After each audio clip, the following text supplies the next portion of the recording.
Como sabemos, las funciones cúbicas se expresan usualmente de esta forma. F de x equivale a ax al cubo más bx al cuadrado más cx más d, donde a es el coeficiente principal que nunca puede ser igual a 0. ¿Por qué? Porque en caso de que a sea 0, tendríamos 0 por x al cubo, esto nos daría 0, y se elimina el valor elevado a la tercera potencia, entonces esto dejaría de ser una función cúbica. Tenemos que b y c son los coeficientes numéricos, que sí pueden ser 0 o adoptar cualquier otro valor real, y d es el término independiente o valor constante que nos indica cuántos espacios en y se desplaza la gráfica. Por ejemplo, tenemos esta regla de correspondencia. F de x equivale a x al cubo más x al cuadrado más x, solamente está aquí, y esta es su gráfica. Siempre cuando tengamos esta regla de correspondencia, el origen va a ser la coordenada 0,0. Si le añadimos la d y decimos que en d está el valor más 2, la misma gráfica se desplaza 2 espacios hacia arriba. Si en d dice menos 3, 3 espacios hacia abajo, y así sucesivamente. En las funciones cúbicas tenemos lo que son los puntos de inflexión, que son aquellos en los que empiezan las curvaturas. Además, tenemos en esta función completa una parte cóncava, que es la que se curva hacia afuera o que parece una montaña, y una parte convexa, que es la que se curva hacia adentro o que parece un valle. También nos damos cuenta de que la parte cóncava se eleva hasta este punto y la parte convexa baja hasta este punto, formándose así dos ejes, que más que ser asíntotas son ejes de simetría.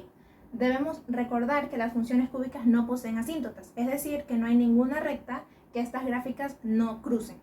Finalmente, es importante saber que las funciones cúbicas tienen un dominio y un rango que van desde menos infinito hasta más infinito.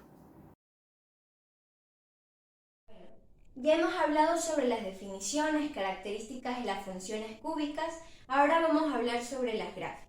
Hay varios alumnos que piensan que siempre va a haber una gráfica en específico para una función, pero la realidad es que no. Aquí podemos ver tres clasificaciones. La primera, cuando existe una raíz o un cero de una función. Esto hace referencia a que va a haber un punto sobre el eje de la x, como podemos apreciarlo en este ejemplo. También cuando hay dos raíces o dos ceros de una función.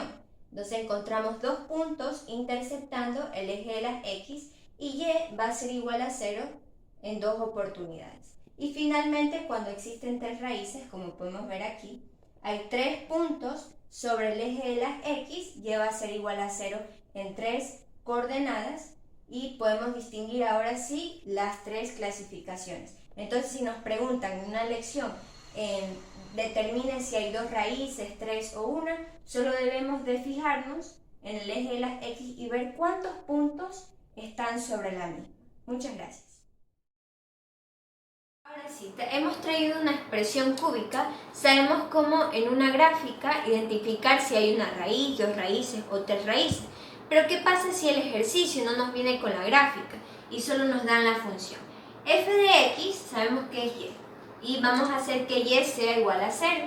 Entonces vamos a resolver esto mediante método de Ruffin. Localizamos el término independiente, que es 2, y vamos a sacar los divisores, más menos 1, más menos 2. Debemos probar con cada uno, incluyendo con el signo, y encontrar el divisor exacto que nos dé como un residuo 0. Entonces, ponemos los coeficientes, que ya los tenemos aquí, y empecemos.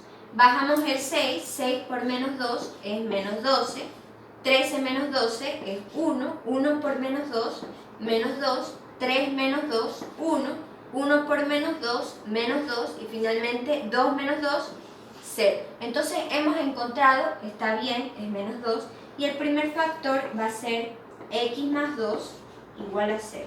Pasamos el menos 2 al lado izquierdo y ya tenemos el primero.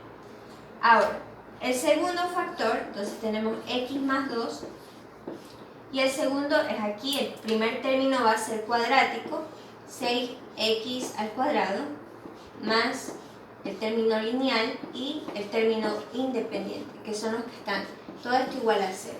Resolvemos con método de tijera. Ya, aquí nos debe dar 1, entonces lo ponemos así. Pero ¿qué pasa? Más menos 1, ¿okay? No nos da más, no nos da un signo positivo. Entonces esto de aquí no lo vamos a poder factorizar. ¿Ya? Entonces solo hay un factor, eso nos da a entender que va a haber una raíz en esta expresión. X más 2 igual a 0, x menos 2, como lo tenemos ahí. Y ya finalmente, para saber las coordenadas, sabemos que x es menos 2 y 0 de gira. Muchas gracias.